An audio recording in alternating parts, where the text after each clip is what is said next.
Welcome to the Inspired Caring Podcast, where women who are in the messy middle of this big, beautiful, and sometimes chaotic life are finding inspiration and resources to care for themselves and figure out the best options to care for their aging loved ones. How we take care of ourselves today impacts how we are aging tomorrow.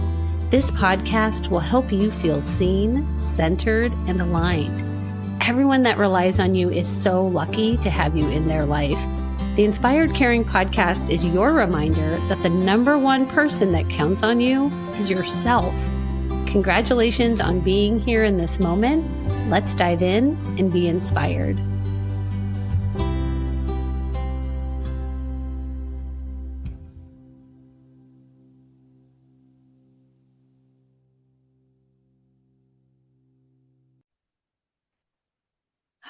Well, today on Inspired Caring, we have Loretta Veney with us, and we are going to talk about caregiving and Legos. Welcome, Loretta. Well, thank you so much for having me, Michelle. What a joy. I'm so pleased to have an opportunity to speak with you because this has been so on the peripherals of, I've heard of Lego and how people are using it in the senior care space, but yes. I really don't know anything about it. So I'm excited to have this conversation. Yeah. Share a little I'm excited bit. Too. Great. Share a little bit about like your background, because you have been a family caregiver to your mama. Oh, so the whole Lego thing started with my mom. My mom was just so cool. Her name was Doris. And when I was 5, she gave me my first Lego set. And it's funny, when you're a kid, you don't realize how much things cost. So I'm really not sure how my mom, on a single mom salary, did the Lego thing. But she bought me the set that doesn't have instructions, so no airplane, train, automobile. It was just what today is called, if you go to the Walmart or Target, it's called the creative box. So it's just an old box of mixed up colors and shapes and sizes, all kinds of bricks. And she wanted us to just use our imaginations and not follow directions. So she told us that we could be whatever we wanted and that we could build whatever we wanted, and we did that. So right away, Michelle, I think I learned that my mother would talk about stuff when you had the Lego bricks out that she would not talk about with them. So it gave them, I tell people about my mom and her dementia much later, that Lego helped her find her words. But even when I was little, it was like the Lego kind of gave her permission to, share things. She was very unlike me. I'm the ultimate extrovert. And I was born in my grandparents' house accidentally. And this was one of the things I always wanted to talk about. She didn't want to talk about. So my dad delivered me. My mom thought she had indigestion because they had banana splits. By the time she realized it was not indigestion, I was out. I was supposed to be born in February. I was born on January 3rd. So I was in a hurry to get here, I guess. And so my dad delivered me. I was born in a blizzard.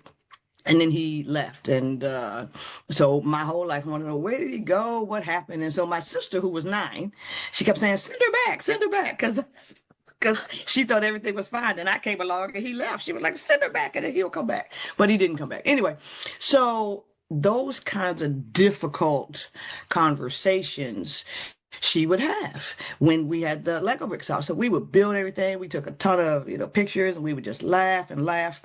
So you fast forward a whole lot of years to 2006. That was the year she was diagnosed.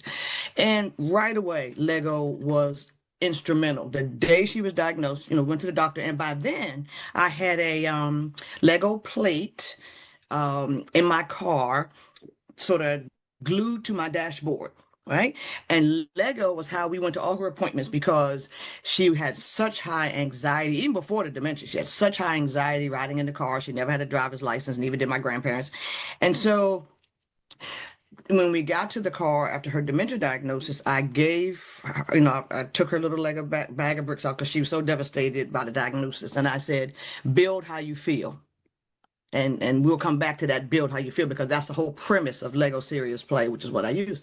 And instead of doing that with her little bag of bricks, instead she took out her little Lego minifigure And instead of building something, she popped the top off of it and she held up just the body. And she said, I feel like in a few years I'm going to lose my head. I put that on social media and people just went crazy. Like, wow, how profound it was of her to be able to articulate that that's what she thought her future life was going to be.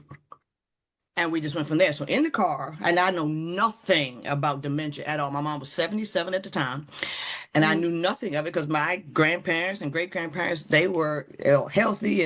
My great grandmother lived alone till she was 101. Tried to fight us when we wanted to move her. She had fallen, but she didn't break anything. But she fell down, and we tried to get her to move, and she was like, I'm not moving. Then we told her there were men at the assisted living. Then she was ready to go. She ended up with some guy that was like 95, kept telling us, I like them young. That was a whole lot more information than you wanted to know about your great grandma, but okay. So anyway, we rode that little Lego train from the day she was diagnosed onward. And so it's sitting in the car with her at 77 years old. I have no idea what this is going to be like. So I say, I have no idea what our journey is going to be. I can promise you one thing. We're going to have joy every day. And she said, okay. And what's really funny, Michelle, is that sentence, we're going to have joy every day. She understood that. And so when we would play, and even especially during COVID, we would, I was very lucky she had a patio in the group home where she lived. So I could still visit her because it was outside. Mm-hmm. And when we would play and build stuff, we would laugh hysterically. And then she would say, that was our joy. And I'm like, yes, girl. She said she could say that until maybe 3 or 4 weeks before she died. That was crazy. So 16 years with this disease, and we had Lego the whole time. And my husband loved Lego as well. So even when he retired way before me, he was a DC cop, K9. And so he retired, he was 46, and I was, still working. So he would go and get her, take her to her doctor's appointment. I would leave work, meet them at the doctor's appointment. And then when the doctor's appointment was over, I would run back to work and they would go to the mall and to shopping. They were inseparable. And then he died in year 8. And then it was just me and her. And so I was like, very suddenly, he died while we were camping. That was crazy. And our whole dream, Michelle, was for us to go around the country doing this Lego thing. We had an RV. We were going to live in this RV, and that's what we were doing when he died. And we were going to drive around to all these places. And so lucky for me, I guess, we were trying out our retirement plan at a campground, that hired me. It's called work camping. And I worked for Homeland Security at the time. I asked them, could I leave for 30 days to try out this retirement plan? And they were like, are you going to come back? I'm like, yes. And so they let me go for 30 days and it was the best time ever. And then he died, during that time. So, but now it's been 10 years, last week, it was 10 years that he died. And he would be just thrilled that I'm still doing that. I got a much smaller RV and I still go all around doing it. So he would be really thrilled about it. And he understood this thing called Lego Serious Play. He drove me to the training and I'd been watching it. I'll explain it to you. Mm-hmm. I had been watching this thing out of Lego headquarters called Lego Serious Play, and it was designed to improve communication. Mm. So obviously, if you're caring for someone with dementia, you definitely want communication to be great. And one of the Washington Post photographers who spent a day or so with us, she said, wow, it's so amazing. When you get the Legos out, your mother focuses and you look right at her and then y'all start to play. And I was like, yeah. And she said, wow, it's amazing how she's just has that blank stare until you got the Legos out. And then she's like, and that was so true. And she, she took all of these pictures of her focus. And so that's how we lived, and we did that every day. And so what I realized about the finding her words, when the disease progressed, I'd say year 3-ish, that's when they start to lose some of their words, not everything, of course. And so she would get frustrated, and if she was trying to say, water bottle, I learned not to finish her sentences. Mm.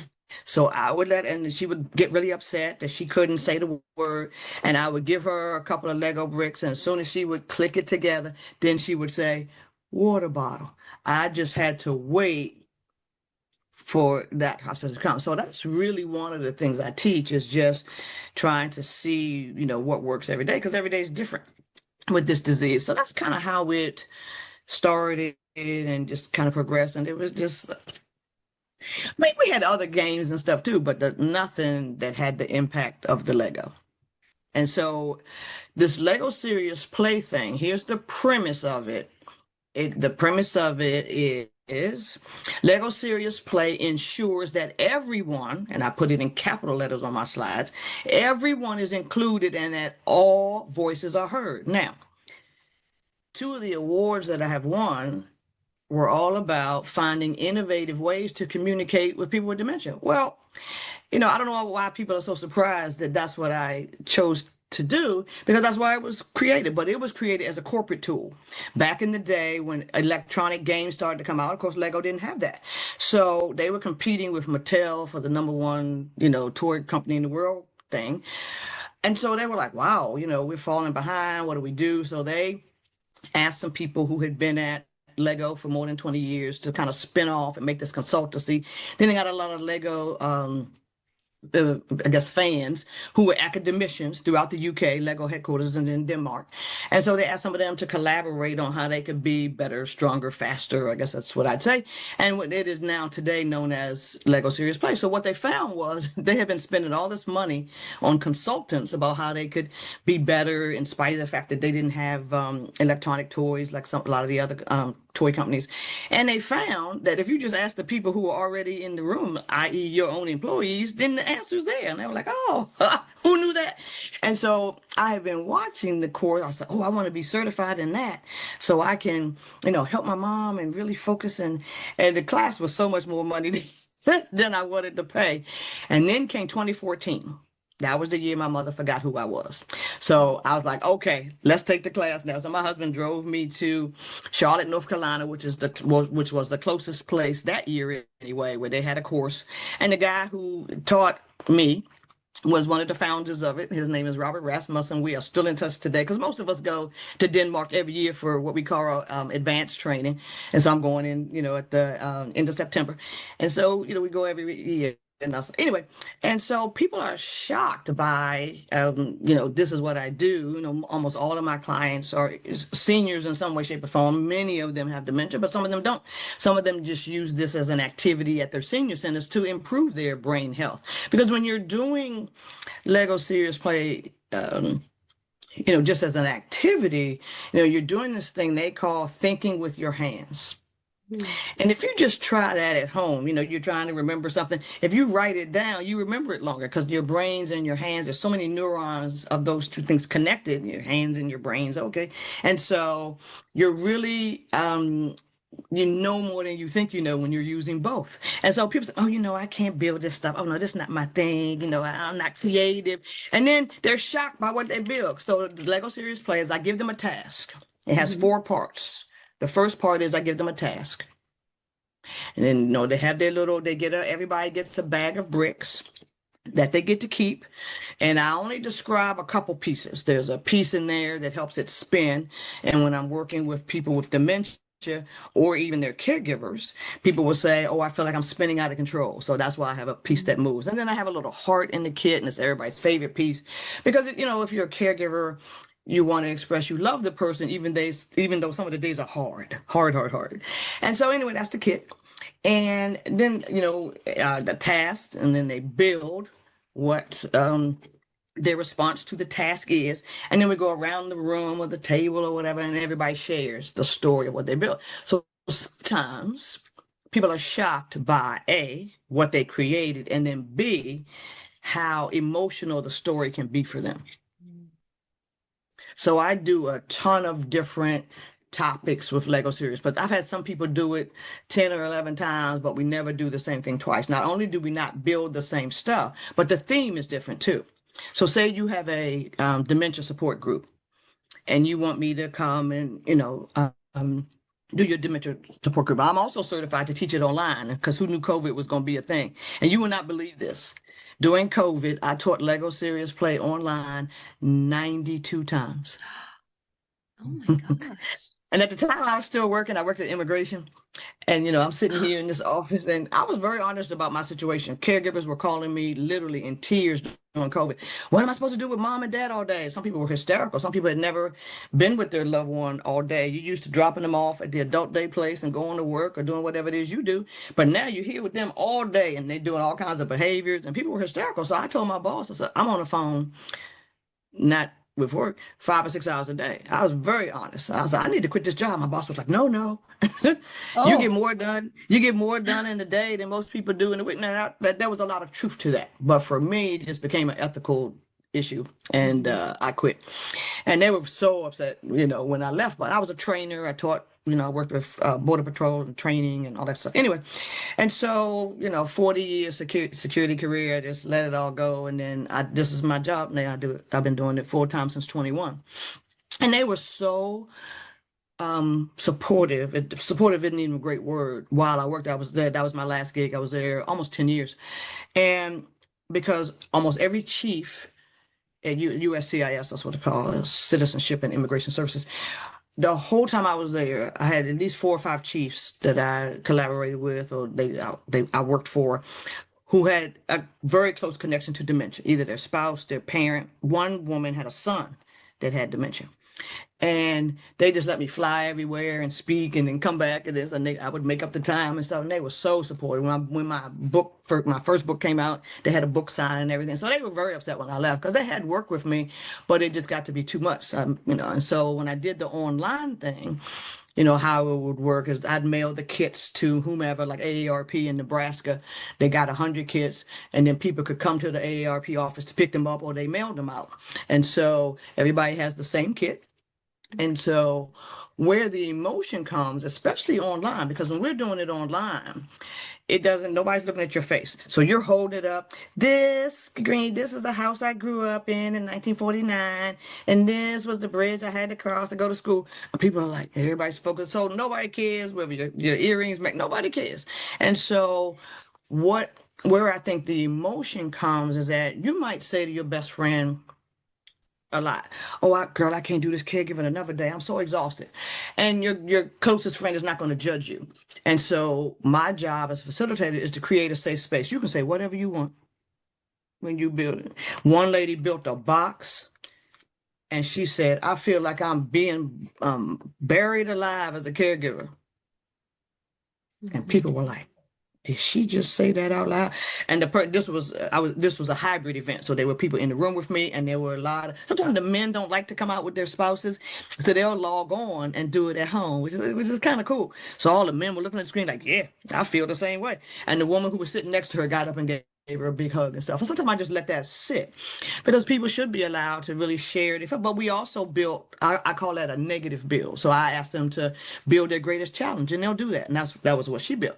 But then before we leave, I'm going to ask you to build a solution. Well, I'm going to go walking with Michelle. We used to walk all the time before my mom or dad got sick. Well, you need to go back and continue to walk with Michelle because if you don't keep getting your exercise and take care of you, you might die before your parent or auntie or whoever you're caring for. And that's something that people don't like to talk about. And so some that I always have Kleenex available because sometimes it is very emotional when they're sharing a challenge or their greatest joy or whatever it is. And so we give that space to be able to do that. So this is the 14th year I've been certified, and I think I have exceeded the dream that we kind of set. yes, you and Which your was just to husband. go around. Because I used to just say I would like to do, to go around the country and do this. Well, now I can say I've been around the world. I have clients in London and, I go to Denmark every year, as I said. I've been to the Dementia Village in Amsterdam. And so, you have done this. I just put in for a grant. What's today? Tuesday, Sunday. Somebody called me from Australia wanting to know if I could train the trainer, make them facilitators. But it's a lot of different tribes and all that. So I hope we win it. That would be cool. But we did this whole grant to do that. And they would have interpreters to interpret because all the tribes, the Aborigine tribes speak different languages. And so we had to submit the whole lesson plan to make sure, each tribe would understand what it was. And so they're just trying to find activities. So I was like, who knew I might even be going there? So it's really amazing how far this is, kind of come. Well, I can see how a 3D manifestation of what you are thinking can be a very emotional, impactful Really. experience. And I love that you also ask for a solution, because as a coach, I think so often people are looking outside of them for the answers when what you need inside. And I just want them to vocalize that. And it's good this is a perfect conflict resolution kind of thing. I'll just give you one example.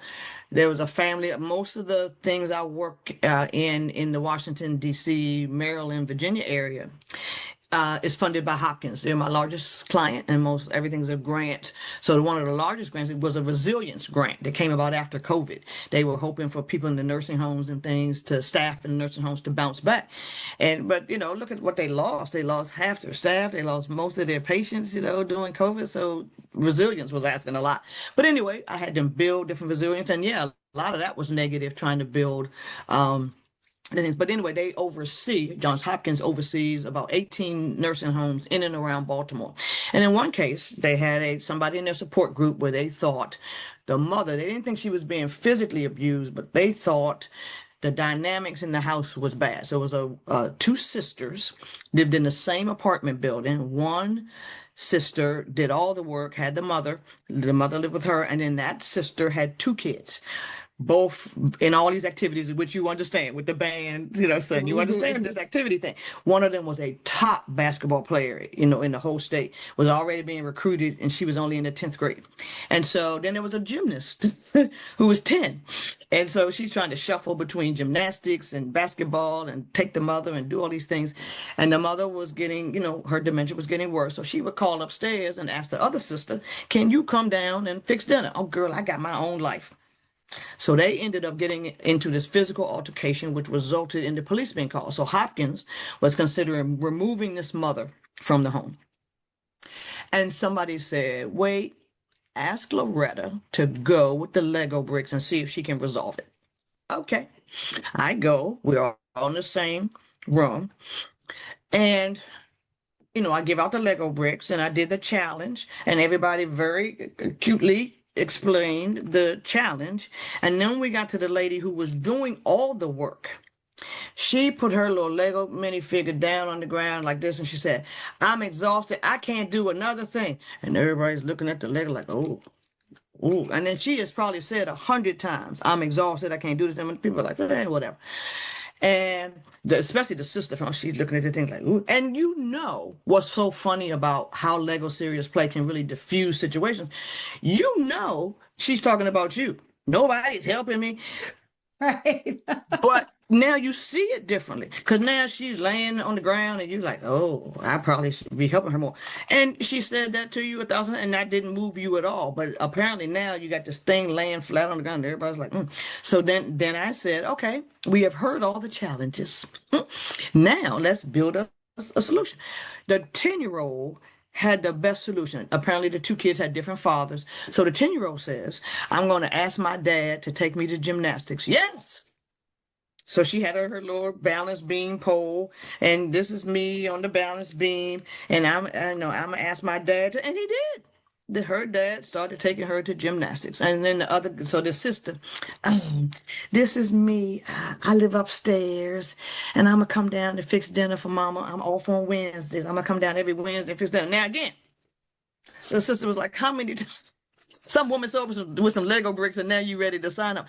Michelle, it was the first time I had ever had a group of people sign a document on what they committed to do, and their mother's still in the house. So they're still doing it.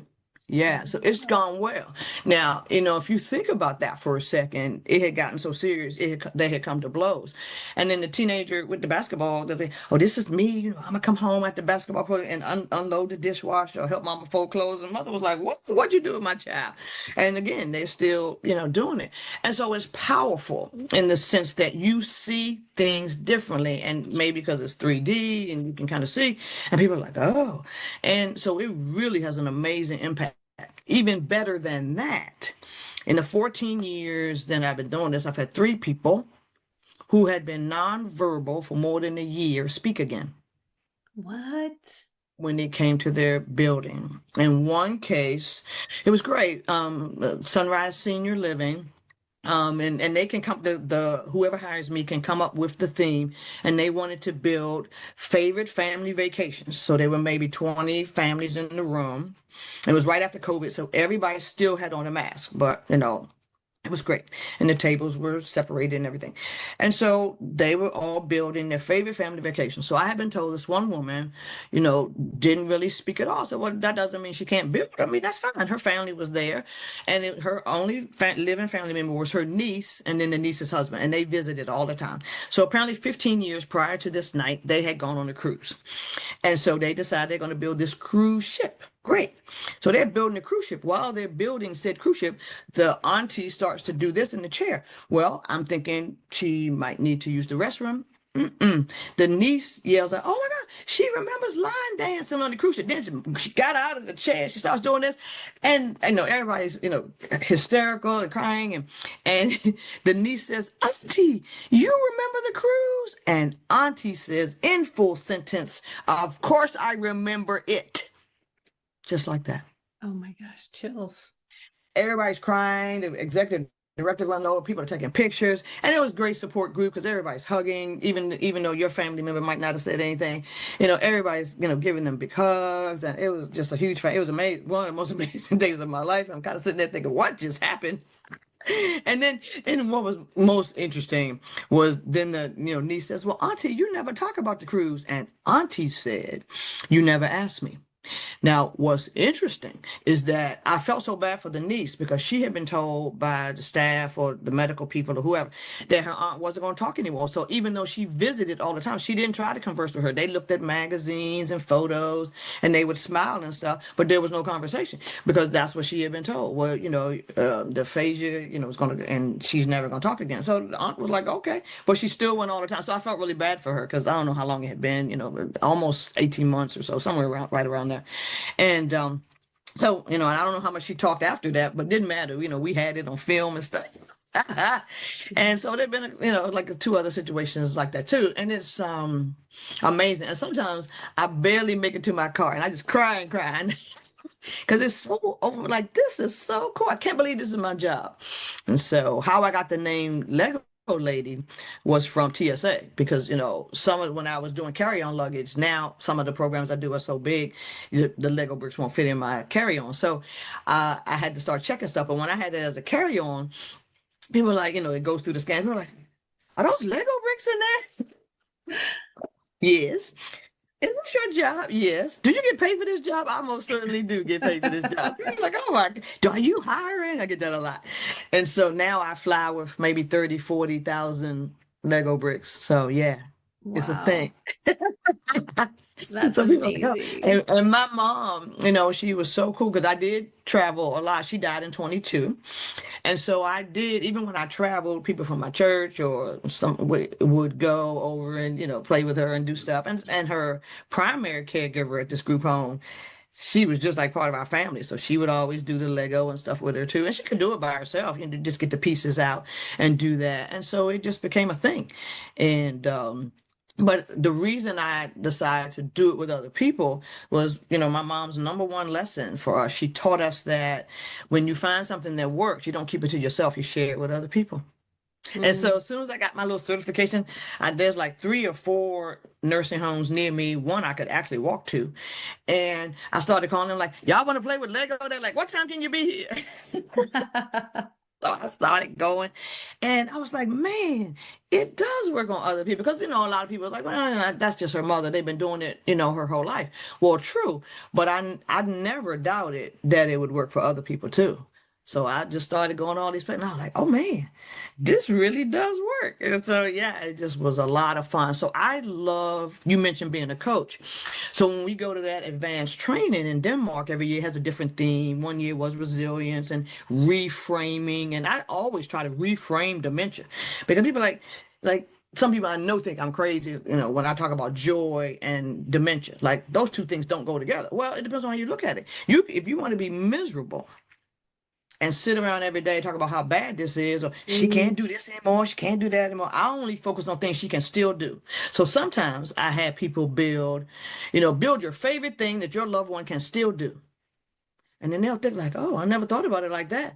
Oh, she can still. And then they get all excited. Oh, she can still. And then they tell their stuff. Oh, she can still walk around a whole block. Yay. Oh, she can still do. Actually, my mother's favorite class was Tai Chi. And she did that a long time with the dementia. She just would follow along, do what everybody else is doing. So stop focusing on all the stuff they can't do anymore because that's going to kill you. And I wasn't willing to go like that. So people are like, oh, so then they get all excited about all the stuff they can still do. So everybody, who wants to go first? Me. And then they tell their story. When then they just drag into the session sometimes like, I don't know what this Lego thing is, but I guess we'll try. And then they just have so much fun. And whenever somebody says, well, Lego's for kids, I just tell all the stories because it's really not just for kids. One of my favorite things, one of my favorite goals, hasn't been as much as I wanted, but my goal for 2026 was to do as many intergenerational things as I could. You put somebody with dementia and a kid together, it is magic, I tell you. And amazing what they can do together. And throw in a kid with autism. Double magic almost. They seem to have their own little language when you put the two together. I'm not sure what it is. It doesn't matter what it is. And it's amazing to watch. And they, some of them that are, really have a lot of STEM, they call it, movements and things. Sometimes that is very calmed when they're with a senior. I'm not sure if it's because, if everything moves more slowly with some of the seniors. And so I'm not sure what it is, but they seem to have a really big calming effect on the kids. So it is so cool. And so this year, though, I did my first ever 5 generations building together. What? In one family or one room? One. So both. Okay. So they had a house for decades in Martha's Vineyard. And apparently the owner of the house had dementia and they were going to sell it. They wanted to do one more big summer in this thing. So I guess as it was winding down, they asked me, would I come to Martha's Vineyard? Who don't want to go to Martha's Vineyard? And I go to Martha's Vineyard. And the first thing I had them do was together build their Lego version of this house, right? That they had been in for decades, every summer. Wow, that's a lot of Legos. There were 22 of them. After they built the house, I had everybody build their favorite memory from going there every summer. And so all 20, then they put everything they built around this house. And there was so much laughter because we had to explain a lot of stuff. So one girl who was a teenager, her favorite experience was she was a teenager and they were supposed to be, just family. So they weren't supposed to be talking on the phone and stuff. So the girl had snuck off, into the bedroom and called her boyfriend or something, doing something which she was not supposed to do. So the dad got so mad that he cut the phone cord, meaning nobody else could use the phone. So everybody's laughing. And so the kids, they don't understand. So they say, what's the phone cord? So now you got to stop for 10 minutes. And that's stupid. You couldn't walk around with the phone. It was hold by a cord. So they don't understand that. So everybody's explaining. People are hysterical. People are rolling on the floor. And so the kids, they would build things with these little sayings, I understood the assignment. And old people say, well, what does that mean? And so they're trying to explain the teenage language. It was the best 4 hours ever. And there was tears and stuff. And people were surprised about the stories people tell. So there's one guy there, Uncle Donald, I guess he told everybody how to fish. And those kids told, this was the first time, Uncle Donald took me to the lake and helped me fish. And they had a little fish, there's a little pole. And he said, and he never knew, I consider him my dad. And Uncle Doug, he's sitting there crying. And the kid, he said, that boy never told me that, how much every summer being with his uncle meant to him since he didn't have a dad. And so there were a lot of stories like that people were telling that either the person either forgot it or it wasn't a big deal to them. And then they learned how much that meant to them. So everybody's crying. And so there's a joke amongst my friends that say, you need to go to Lego and say, they need to put some Lego Kleenex on these tables. I know. So we're in the Legos like, okay, y'all need to give us some Kleenex. But anyway, whatever. So, and I usually get the Kleenex with, little patterns on it that would remind you of Lego. But anyway, so yeah, it can be really emotional. So it was a perfect way for them to, close up the house and have one last hurrah. It was amazing that I got to be a part of that. I do a lot of 3 generations, a lot of that. Mother, daughter, grandma.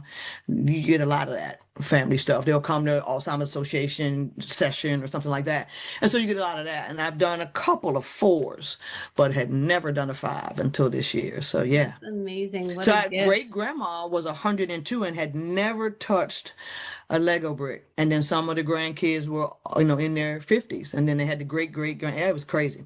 Very nice. That's amazing. So I get to come up with the design of how it plays out.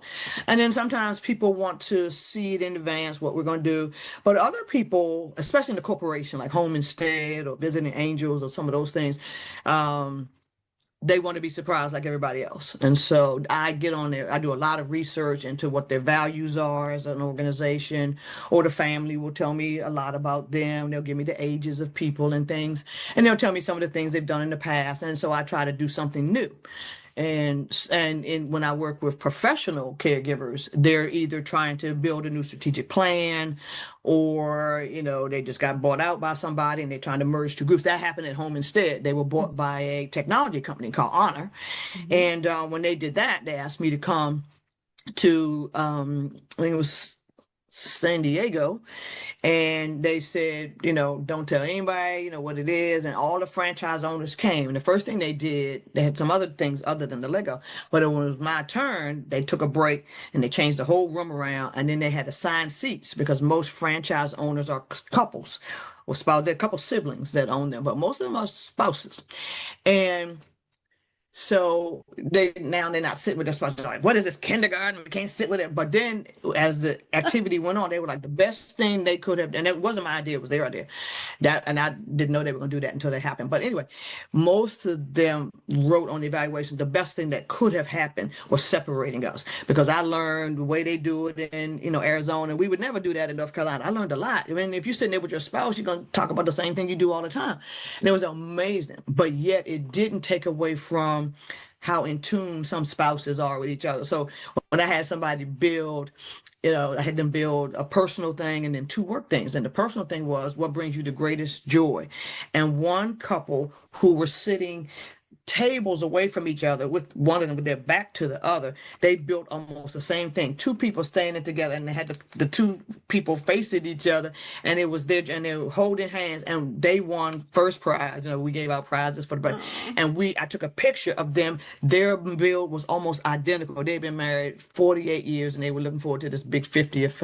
And they got a standing ovation. It was amazing. And people were like, are you sure they didn't cheat? Well, they couldn't see each other. Nobody had gotten up from the table the whole time. And there was like, nobody had their phone. They could only use their phone to take pictures and stuff. And it was stunning. But when they found out we were doing Lego, it was so amazing, because they had put boxes on the table with little bows on it. And I put all the Lego kits in there. And then even the Lego earrings out. So they asked me to take the Lego earrings out, and I did. And so when they come in, they have no idea what they're going to do. Like, okay, time to open your box. And they were like, Lego! And it was the big reveal. And that was, at the time, this is 21. So at the time, it was the largest group I had done. It was like 110 people. And, I just did a 600 people thing, this year. And so that's a lot of Lego in the same room. That is a And lot of so Lego in the same we room. took four. I have an operations manager that's my best friend. She worked for me years ago. We've been friends for 30 some years, and now she goes all around the country with me. And so we had those the little bags you see on Facebook with, they have all these zippers and then they collapse down. Well, when they're uncollapsed, they hold 500 kits and 250 kits. And then so we had three of those. It was crazy. So we checked all of those and then flew with our luggage. So it's a lot of fun getting from place A to place B with with a whole So lot of Lego bricks. for families who are listening who have a Yeah. loved one at home, or maybe their loved one is living in senior living and Yes. they are just learning about this for the first time, what do you recommend that they do? Should Okay. they go and buy one of those boxes? Like, do you Mhm. have some specific prompts you could give them to get Yes, I do. going? Or how do people, and then after that, how do people find you to work with you? Okay. So first, I would start really small. So if they're in the early stages, just get a. I was just there at Walmart yesterday. We were looking at a specific we were looking for a specific piece I want to use for something. And so we were doing the pricing. So there's a box, a classic box of bricks at Walmart, like $25. You can get the Duplo one, which are the bigger pieces, right? And then the regular one. I mix them up, which is fun. I would start small. By small, I mean just give them like, 15 or 20 pieces at a time, in front of them, because Mhm. too many pieces can be really overwhelming. And just something they can handle. And when by I mean handle, if some people have arthritis, this is a good size for them. This is called a 2x4. It is Lego's first and probably still most popular brick. So, the 2x4, and I give a little demo. If they've never done it before, you can put them on top this way. So I showed a whole lot of ways you can put two bricks together. And they're like, okay, I can do that. And then you just let them go and see what happens. So for prompts, anything goes. So when I'm working on memory thing, your favorite childhood memory, get that. And yes, you realize a lot of childhoods are not that great, but there's usually one thing that somebody can come up with. And sometimes depending on what the topic is, we talk about how people have overcome some of their challenges, in the past, especially caregivers who are taking care of somebody who abused them as a kid. I Yes. have three situations right now where, and then the person, of course, with dementia has forgotten how horribly they treated their child. And in one case, in this episode, we did a session called Frame Your Journey. And they get a plate this size, which is huge, and they Mhm. get to frame the part of their caregiver journey that is most um, important for them. And then they build whatever, they tell the story. And one person built, their dad had escaped while he was watching football and got hit by a car. He didn't die. And that guy built that negative thing. People are like, well, why'd you build the negative thing? He said, well, they treated me terribly when I was young, so I wasn't a great caregiver and I didn't care. But then when he got hit by a car, that really struck me. I need to get over Mm. hating him, so to speak. And so he was the only one in the room that built a negative situation as to frame their journey. But he said, I never want to forget that I almost got my dad killed. And that's what he built. And so prompts are, whatever you can think of, build your favorite song. So you get a lot of that song, because I'm happy. You get that. So they had this little, so anything you can, I even made a little deck of cards and I let people pick from with the different prompts on it, favorite, kind of anything. The first thing I ask people who are newly diagnosed is what is the top item on their bucket list. Mm. Think about that for a second. Now, and so I had one guy who was like 40. He raised his hand.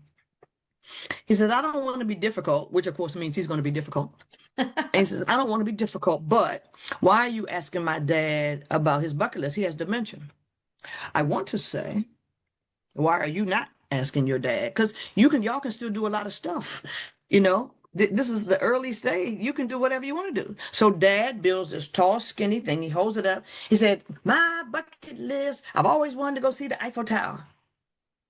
It sounds like, dad, you have never one time mentioned you wanted to go to Eiffel. Well, I've always wanted to go. Okay. Like 4 months later, I get this thank you note in the mail. It says, "Dear Loretta, thank you for giving me this gift with my father." The two of them standing in front of the Eiffel Tower. Oh, Mm, oh my gosh. I know. And so people are shocked by what the auntie or their dad or whoever will build. I want to know, and I call that session while they still can. Why don't we Mm. do it while they still can? And even the people who don't even know about the dementia cruises. I mean, y'all can do anything with dementia. You just got to find the right, resource. And so, that's a thing. So that whatever is going to bring out some joy for them, build what, brings you joy, build what, your favorite this or that, a TV show. Somebody built, whenever what was your favorite TV show? And somebody's was I Love Lucy. And they built the episode where Ethel and Lucy were working at the candy factory Oh yeah. and the conveyor belt was going. They built that. This is my favorite episode. Here's the conveyor belt, and they go there, and people fell on the. Everybody knows that episode, and so you get these stunning things, and then the kicker, the biggest tearjerker, and it's not intended for that, but it's for me, it's a dignity thing. You have had a great life. I want to recognize that. So the number one thing I ask them to build when they go on, especially into the middle stages, is build your greatest achievement. You get mind-blowing stuff. I've had judges, I've had an astronaut, I've had professional golfers, a little bit of everything.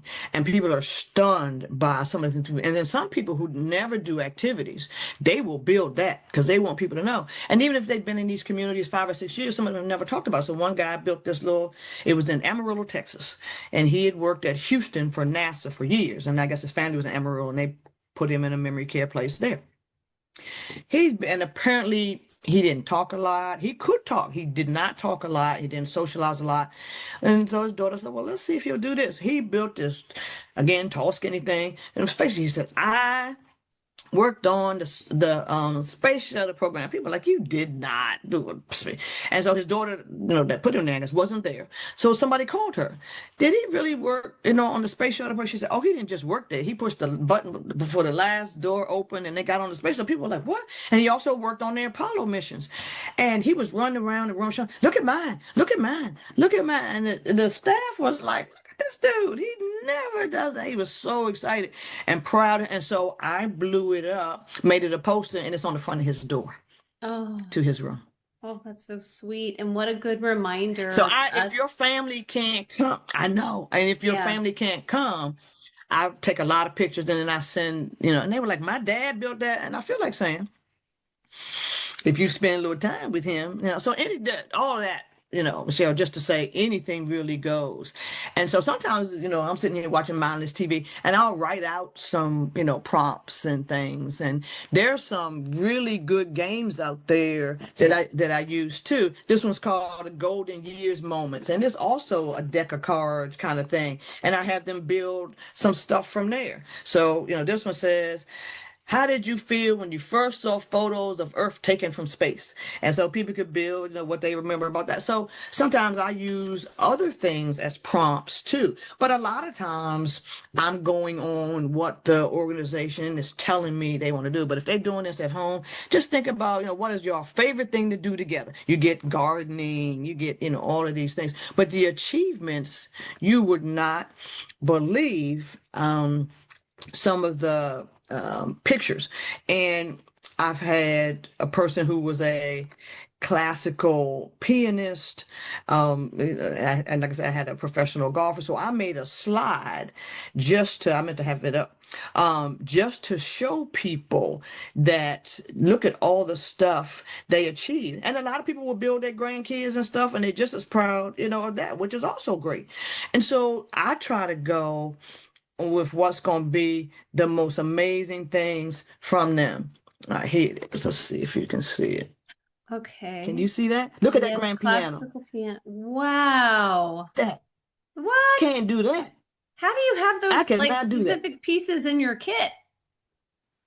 Oh, so look, so that piano piece, the purple piece, here it is. That is in green, but that's the purple piece. So I have a little bit of everything.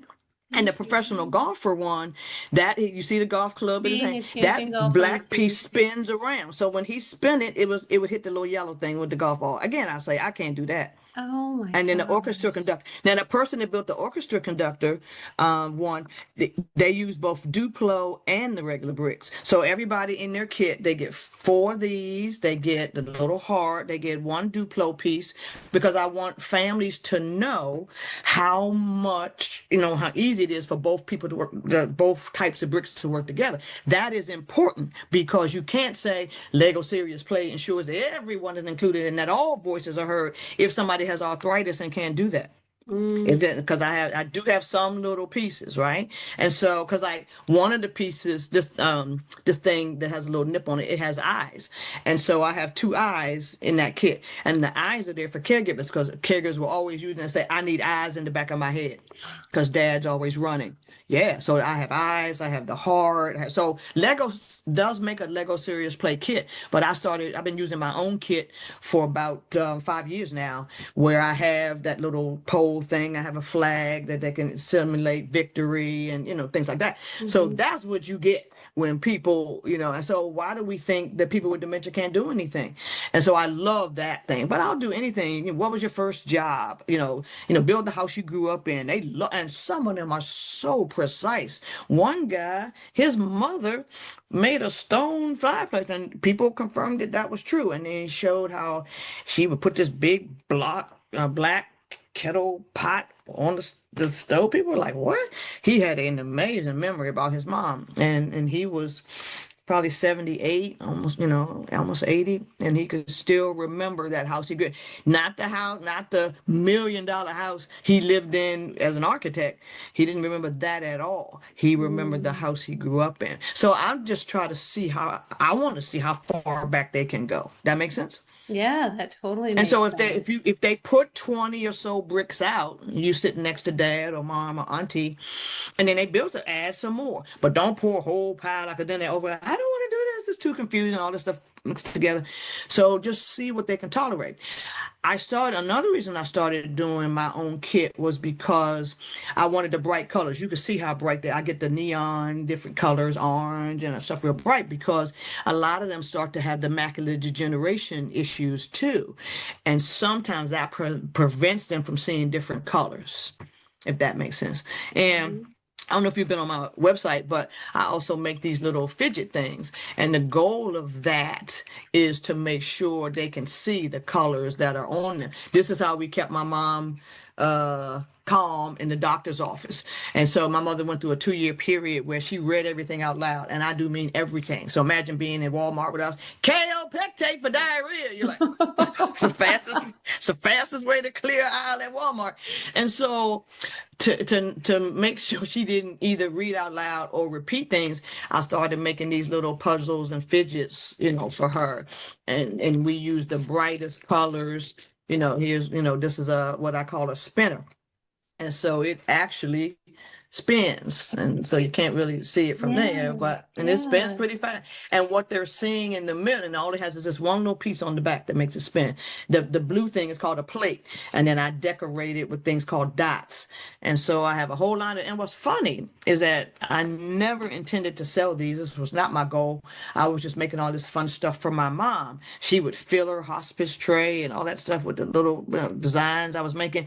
And it was just for us for fun. And then when COVID was over, we went to an appointment and there was a big, big brouhaha in the back room. This man, he was yelling and screaming and sound like he broke something. So the nurses said, well, you got to bring him back later, and so they left and the daughter's like, Dad, stop. And when they come out, my mother's sitting in her little chair doing the little fidget thing. And he sees her and he comes over right away and tries taking it from her. She says, oh my God, what is that? Where do I get that? I got to go buy that for him. Because, he seemed to calm right down. And I was like, oh, I make these for my mom. And as soon as I said that, she gives it to him. I was like, oh, there you go. Well, can I pay you for it? I'm like, no, I got more in the car. She gave it to him.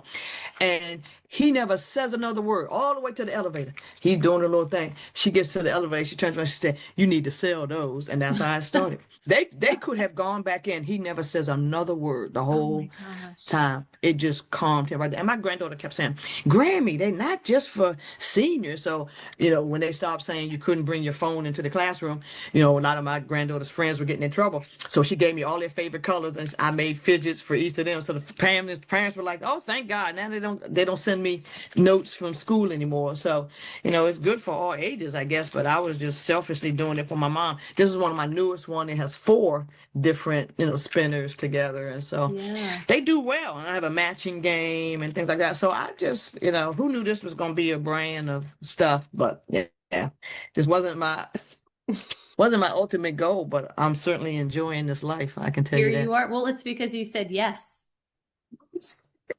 Yeah.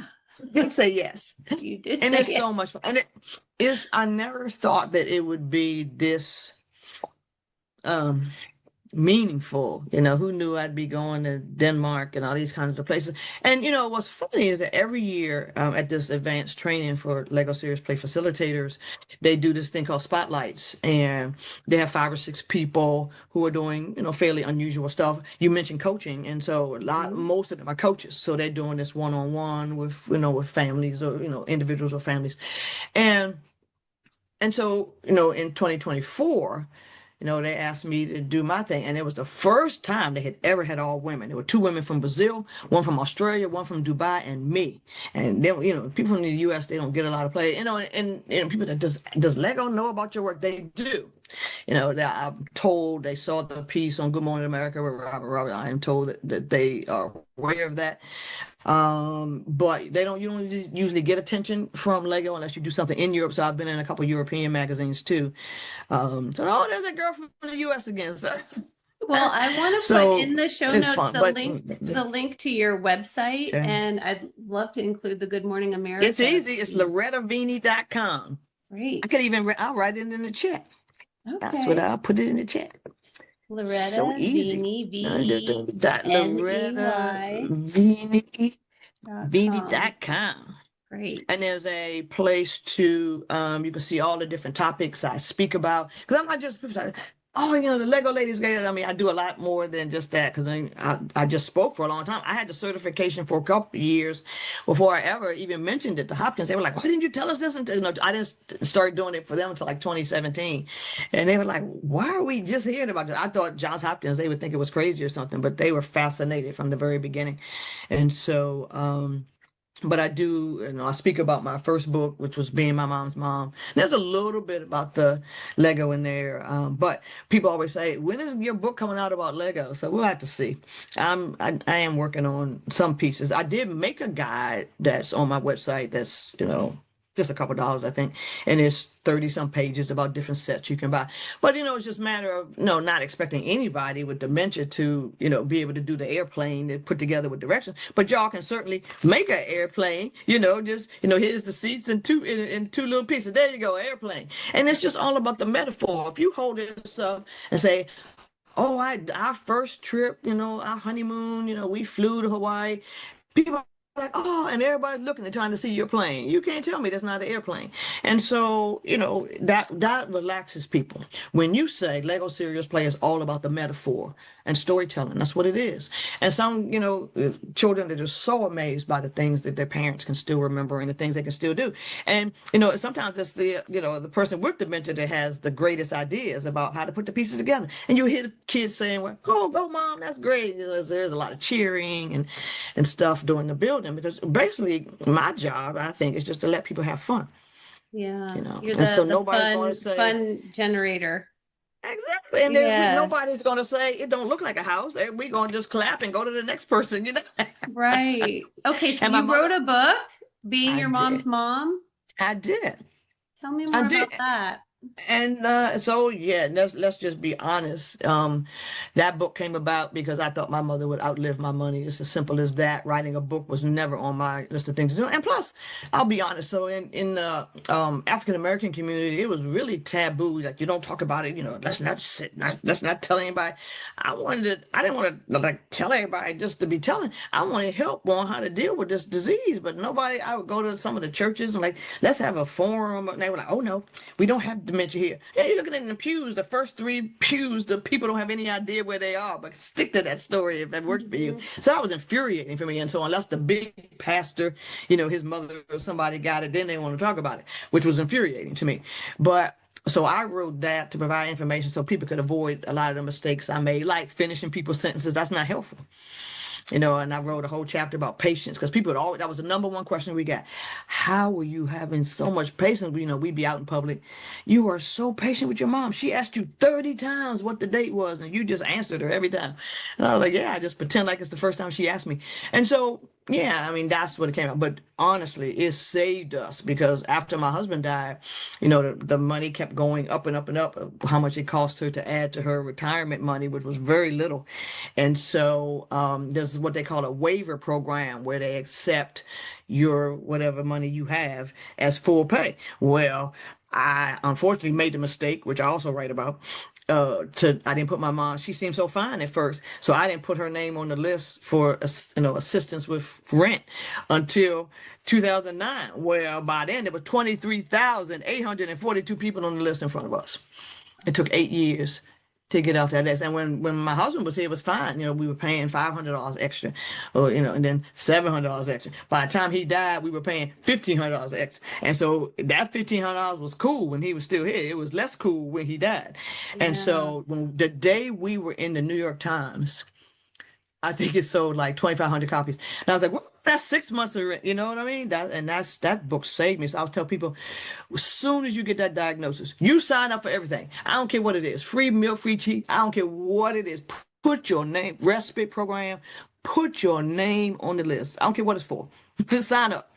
And because you never know when you're going to need whatever that is. Do you think that your book is helping shift the culture in the African American community to have more open dialogue? Great question. It came out in 2013, and then I did an update to it in 2023, which includes her death. And so I would say maybe, and a lot of other books too have come out. And so I'd say, yeah. And then there's some movies about it. So just amazing stuff. Yes. So I think in some ways it is shifting. People go to a lot more seminars and lectures and movie premieres and all that deal with it, especially for the African American community. And yeah, I think it's a lot more people show up than they used to because they want help. This is a terrible thing to try to do by yourself. So I think that's a great question. And I think I would say yes. At least to some, we can still be better. That's for sure. But I think it's not as bad as it was. So I love that question. And then the second book was Refreshment for the Caregiver Spirit, and it's the sort of 30-year journey of me and my husband. It's just a book of pictures, and I add that we took all around the world, Switzerland, Dubai, all this stuff, and it has motivational sayings that I hope will motivate caregivers on bad days. So it's called Refreshment for the Caregiver Spirit. And then the last thing was a small coloring book my mother and I did for her 90th birthday. And she still had a great sense of humor, even right before she died. So, and it really did come out on her 90th birthday. And I let her pick the designs that were in it. I just used Microsoft Word shapes, and it was all these different shapes. Kind of would remind you of Lego in a way. And it had big shapes, so she could color in without staying in the lines, trying in the little other. So sometimes you have to create your own activities. And so we did this book. So because she helped me, I put her picture on the back of the book. And one day she was just staring at the picture, and I was like, what are you looking at? I kept trying to see, what is she seeing? And she says, she sees herself on the book. She says, I'm trying to figure out, what are you doing on the back of my book? Like, girl, I think I got one somewhere. I said, you wouldn't even have a book if it wasn't for me. I laughed about that for about an hour. But she had the best, because I just took one somewhere. She had the best sense of humor ever. There we are, both of us on the back of the book. Oh, look at And she came up you. with the title because she said, I feel like colors are flowing from my mind. So that's how that book came. And like I said, it's just small with just little shapes in it. But people, loved it. And mostly, Johns Hopkins, when they're doing a conference, all day conference, something, it's in the bag. They get one, two, or three of my books if they come out. So yeah, it's just one of those things. But more than anything, it's just I was just trying to find tools to, help people. Loretta, you have an energy that I think all of us will equally say that we envy. Like we It's are all quite the trying to thing. dig deep on a daily I was born basis. this way too, which is like, oh my God. Well, what a So blessing and gift, but also like losing your husband and being hit with your mom's dementia. Like, where are you finding your resilience from to mm, tap into this energy? yes, great question. And I really do struggle on July 17th. And I not only lost my husband on that date, my sister died on that day too. And they died 5 years apart. My sister had MS. And so at first I was taking care of both of them. It took a while to figure out what she had. She lost her vision first, which is usually a sign in MS much later. It's usually not the first thing. And so I was taking care of both of them. And so she died in year 3, and then he died 5 years later. So it was just me and her. And I was so terrified during COVID that I put my house in a trust because I do have a stepdaughter and a granddaughter. And so I wanted to make sure if I died of COVID, the sale of my house would pay for my mother's care, and then when she died, then the kids would get everything. But yeah, that was terrifying for me. And so the resilience piece, I think, is I guess I would kind of say I was born that way too. I have this mission, this is my job, and I'm gonna do the best I can at it. And so in Tim's case, I would say he would just be thrilled too. I mean, I don't have the same RV, I have this little thing now and I can drive by myself, but he would really, really, they would both be just so proud of me. And even I was there when my sister died. I took her to LA to live with my niece after we figured out it was MS. I couldn't take care of them both with debilitating and that. And so I went out there to get her signed up with hospice when it got to that point. And I was there when she died. And one of the last things she says, great job with mom. And Mm. I knew when I was like a kid that I would always be my mom's kid because my sister didn't have an ounce of patience. So they would have killed each other. So I already knew I would end up being the one with mom. And we used to joke about it. And so yeah, it was just, kind of me. So I think I was just built this way. And I think that's why I'm so good at resilience. I also had a very interesting health issue for 13 years, long, long ago. In the hospital 40 sometimes, at 21 operations. It's a long story.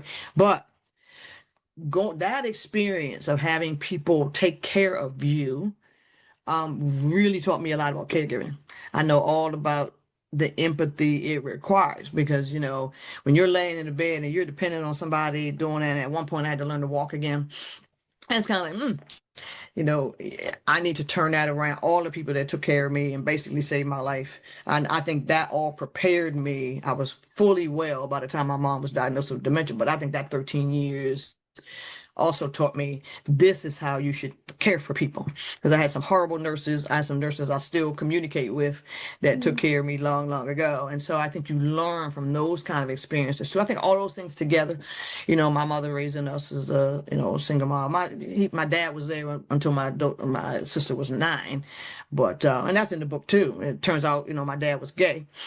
I think I'm here as a result of her trying to keep him. And so yeah, I think that was the whole thing. So I just thought that what she taught us to just keep going kind of thing was, kind of what drives me. So Yeah. Well, and people it used to ask my sounds husband all the time, do you ever get tired? I mean, every now and then. I mean, I do a lot of stuff back to back to back. I'll fly here and then I would leave there, speak, and then fly to the next place. This year, my goal was enjoy where you are. So now I'll stay 2 or 3 days extra. So this year we've done a lot of stuff. I had never been to Birmingham, Alabama, so we stayed for the whole conference, but then we did some fun stuff, toured around. So, I went to San Francisco and we spent 4 days after the event doing that.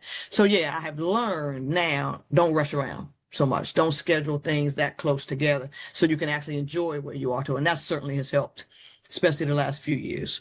That has well, really helped. it feels like just an observer. You and I just met an hour Yes. ago.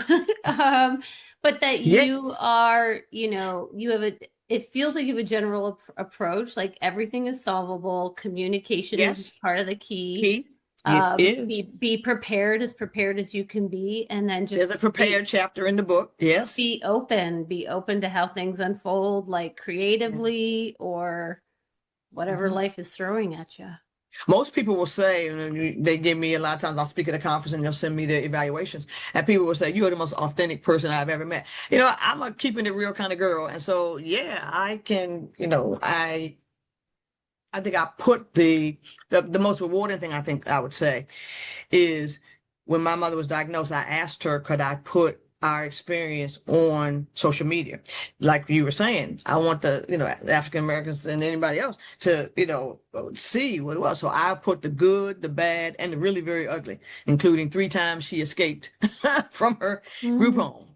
In one case, she crossed a 4-lane highway and didn't get hit by a car. How's that happen? Anyway, and so I put everything out there, and people were like, wow, she shared that. Well, I mean, I want you to kind of learn from it too. So what's really funny, Michelle, about my mom is that she had always wanted to travel. Geography was her greatest subject, she said. And then she never went anywhere above New York City. I don't know why, but because I put our story out there, when she died, my next door neighbor spent an entire print cartridge printing out all the condolences on LinkedIn from around the world. So at the church where her funeral was, the church I go to, they had made this big easel and put a lot of condolences from, we got condolences from 18 different countries. I don't even know where Sri Lanka is. I had never heard from him. This kid from Sri Lanka said, oh, Miss Loretta, you saved our family. I went to the store like you said, and I bought a box of Lego bricks, and my grandma talked again after 3 years. I was like, what? Who's this kid? Nigeria, Trinidad, the Netherlands. I mean, I was like, this is crazy. But I still have that, little folder. And I'm like, wow, she didn't travel on her own, but she went around the world with dementia. I mean, who knew that was even a thing? It is, and I think that's up on my website somewhere. But that was amazing to me. How many people from, you know, outside the United States wrote about how impactful it was following me on, on LinkedIn. Because everybody named her Wonder Woman. Because it was, when I got hospice for her, which was her, she said, we had hospice for my grandmother, and my mother loved the process. She said, I don't want any kind of treatment for anything, just get hospice. I was like, okay. So when I got hospice, they told me her death was like imminent. She lived 10 months. So I started buying her all this Wonder Woman stuff. And so we had Wonder Woman. I bought her the socks first, the coffee mug, and I bought her a Wonder Woman blanket. And everybody started calling her Wonder Woman. And so when the hospice woman was like, your mother's not going to be here for Mother's Day. Well, she still was here. She was still there for Christmas. I just kept buying Wonder Woman stuff. And my family was like, you told her she was dying last week. I'm like, all it was when she died. I'm like, okay. And then Robin Roberts announced in the Good Morning America when she died, oh, Wonder Woman, died. People were like, oh. And then her and her staff, they gave a ton of money to the Alzheimer's Association in my mother's name. That was the coolest thing ever. But, I was like, this is really something. But she survived, the COVID era and, all of that. So, who knew? I was terrified. The greatest fear that she would outlive my money. That was my greatest fear. My grandmother, I told you how my great grandmother missed 107 by 10 days. My grandmother was so healthy at 98 that when she got colon cancer, they thought she could survive surgery and chemo. That's how healthy she was. She was like, oh, I ain't doing none of that. So they gave her 6 months and she died. So when my mother was diagnosed at 77, I'm thinking, she gonna live forever. The time she got away and she fell in the ditch, she was 91. She didn't break a thing. When they got to the hospital, because somebody was driving by and saw her fall, she said, I can't stop. I got my own family emergency. She said, but I can tell her, I think she hit her head. And they were like, okay. So they find her in the ditch. They take her. The lady, I rushed from work. And the lady was like, her blood pressure's better than mine. I'm like, this is so exasperating. I mean, not one thing. I walk in, she was like, hi. I'm like, what you doing? What did you? I went for a walk. Yeah. Yeah. You went for a walk. Okay. Yeah. That's a long So walk. So she was a long while. And, Yeah. so I just thought she would live forever. So I'm not sure what it was, but, she had some kind of liver issue, they said, or I don't know. But because she didn't want to know anything or diagnose anything, I don't really know. And of course, she had really advanced dementia by then. So yeah. So who So knows? what would you like to share? Because we're coming to a Yep. close here. What would you like to share to someone who's listening right now and they are just looking for that inspiration? I can see your sign behind you. Loretta Veney inspires. Like, Yeah. what would you like to Yeah. say? You know, I say, especially for caregivers, this is my favorite motto is that, say to yourself every night when you go to bed, say to yourself, I did the best I could today. Mm, We are so driven by guilt. Oh, I didn't unload the dishwasher today. Oh, the clothes are piling up. Listen, the clothes are gonna be there tomorrow. Who's gonna know that you didn't unload the dishwasher today besides you? Just look around, do the thing that needs attention most today. That's it. And then tomorrow you do another thing. And mm. so we're so hard on ourselves. Oh, I didn't do this. I didn't do it. Look at how much you got done today. That's how I like to do it. Today I did the best I could do today. And I that's how love that. kind of get through it one day at a time kind of thing. And I knew one of my slides says, I have no expectations. So on a day that everything went great, I try not to be too high, but I was like, yay. And then on the day things were horrible, I tried not to get too low. I tried to stay. And people are like, what does that mean? Have no expectations. Isn't that kind of, just blasé, just going through the motion? I was like, no, that's kind of how I survived. I thought I was going to be doing it for maybe 20 years. So, I mean, 16 was a lot, but Yeah. that's how I dealt with it because you get too high and then, you just implode when one thing goes wrong. So I tried to stay.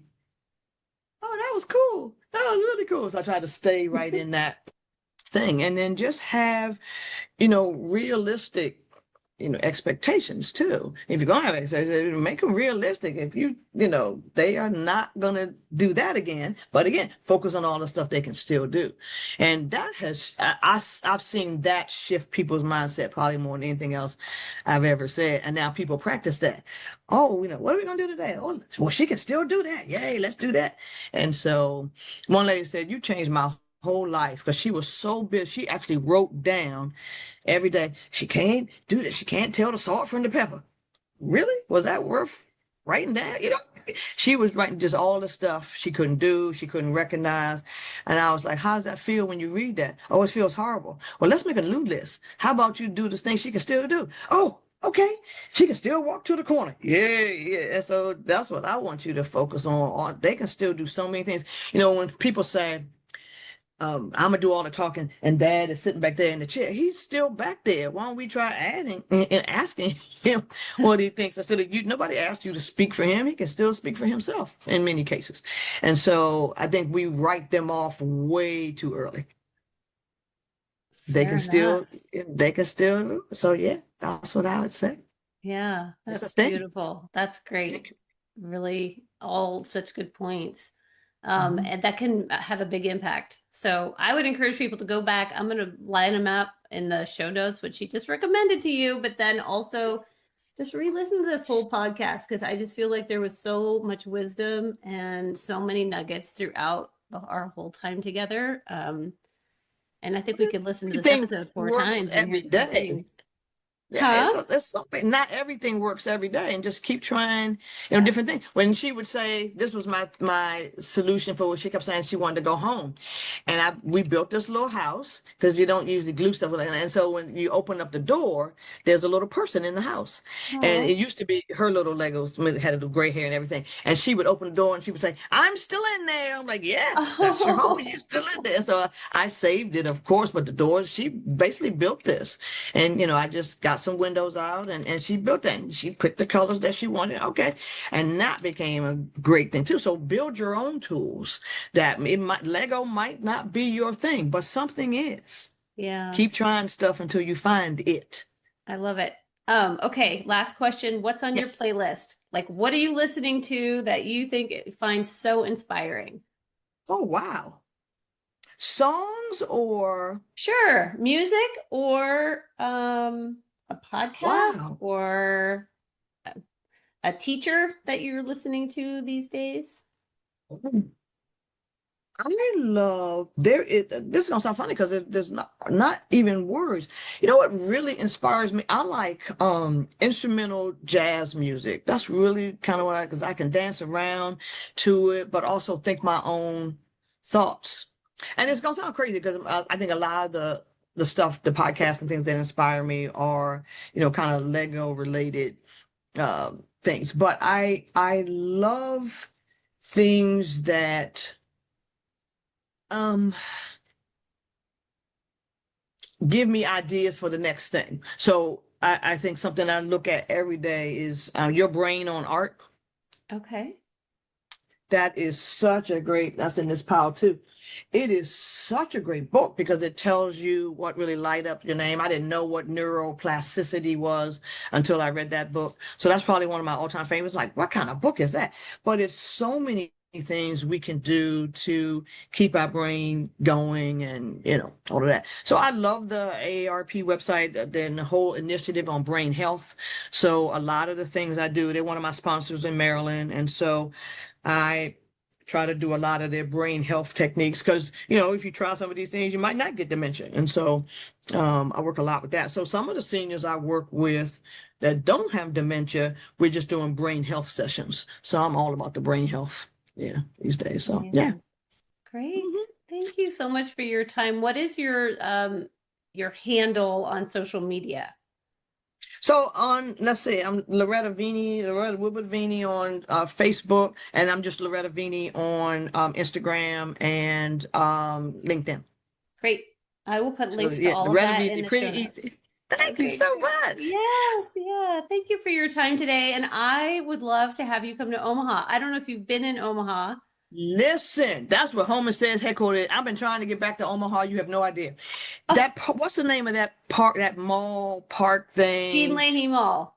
Yes. Yes. I'm in love with that. I've only been one. Well, no, that's not true. I've been twice because, like I said, that's what Home Instead's thing is. I did a podcast there with Lakeland Hogan, Lakeland. now Lakeland Eichenberger Yes. is her new name. Yes, me and Lakeland go way back, and we had done all this work together online. We had never met until we went to, I want to say, On Aging or no, Alzheimer's Association conference. It was somewhere, and we were there together, and we met. First, we hugged like we'd known each other our whole lives. And then I flew back to Omaha to do a couple of different podcasts for them. And I did some sessions for their home office. And then, so yeah, I'd love to come see you. Yes. Well, either bring your camper or come stay with me. That'd be fun. That would be very, very cool. We'll figure something out. I'll bring the energy to Omaha. That sounds great. Well, thank you for your time today. It's been such a great Oh, conversation. Michelle, thank you so much. It was a joy. I appreciate you having me. Absolutely. I hope you have a great rest of the day. Thank you. You too. You take care. All right, bye. Bye.